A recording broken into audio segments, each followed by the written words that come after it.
সকলকে জয় যিশু। প্রভু যিশু নামে প্রত্যেকে স্বাগত। আশা করি আপনারা প্রত্যেকে ভালো আছেন এবং সুস্থ আছেন এবং ঈশ্বরের অনুগ্রহের মধ্যে আছেন। একটা সঠিক জায়গায় আমাদের সঠিক রাস্তায় পৌঁছে দিতে পারে। একটা রাস্তা একটা জায়গায় পৌঁছানোর জন্য অনেক বড় ভূমিকা পালন করে। ধরুন আমি আমার বাড়ি থেকে হাওড়াতে যাব, সেটা থেকে যদি আমরা ভুল পথে চলে যাই তাহলে আমরা হাওড়াতে পৌঁছাতে পারবো না, অনেক দেরি হবে হাওড়া পৌঁছাতে। আবার আমাকে সেই ভুল পথ থেকে ফিরে এসে সঠিক পথ থেকে আমাকে হাওড়া পৌঁছাতে হবে। আমাদের জীবনও ঠিক সেরকম। আমরা জগতে থাকাকালীনও আমাদের একটা লক্ষ্য ছিল আমরা স্বর্গে যাব, কিন্তু আমরা ভুল পথে ছিলাম। যে আমরা ভেবেছিলাম যে না, ওই কাজ করেই হয়তো আমরা স্বর্গে চলে যেতে পারবো। কিন্তু আমাদের পরম প্রধান ঈশ্বরের অনেক ধন্যবাদ যে আমাদের সেই ভুল পথ থেকে ফিরিয়ে নিয়ে এসে সঠিক পথে নিয়ে এসছে। সেই সঠিক পথ হচ্ছে আমাদের প্রভু যীশু খ্রিস্ট। হালেলুয়া।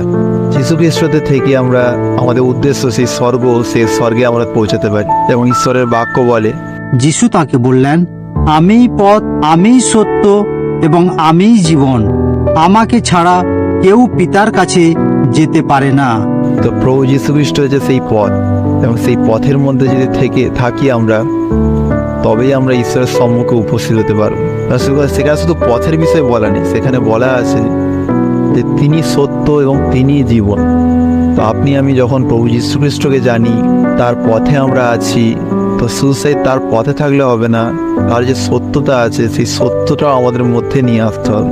তবেই আমরা সেই অনন্ত জীবন পাবো, এর আগে কোনোদিন পাবো না। তো যীশু খ্রিস্টের পথে থাকাকালীন আমাদের প্রত্যেককে সেই সত্যকে বহন করতে হবে।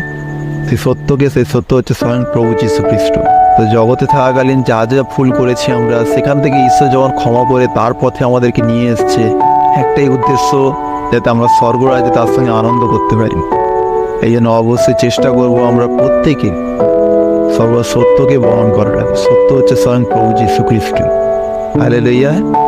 ঈশ্বর আপনাদের প্রত্যেকে আশীর্বাদ করুন।